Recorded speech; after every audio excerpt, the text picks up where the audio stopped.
এবারে 13তম বর্ষ। আমার প্রথম এক্সিবিশনটা শুরু হয় আমার এইখানে, যেখানে স্কুল রয়েছে হরিনাথ চ্যাটার্জি লেন, ওইখানেই থেকেই আমার প্রথম এক্সিবিশন। ওখানে আমরা বেশ কিছু বছর করেছিলাম। তারপরে হাওড়া রোটারি ক্লাবে আমি 2 বছর করেছিলাম।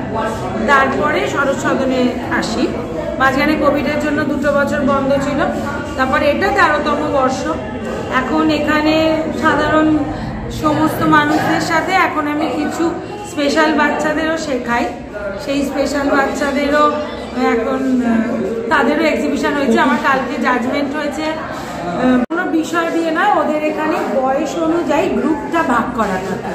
মানে যেমন এবারে ধরুন প্রথম গ্রুপ রয়েছে 4 বছর থেকে 7 বছর অবধি, তারপরেরটা 9 থেকে 12, এরকমভাবে 4টে গ্রুপ ভাগ করা আছে।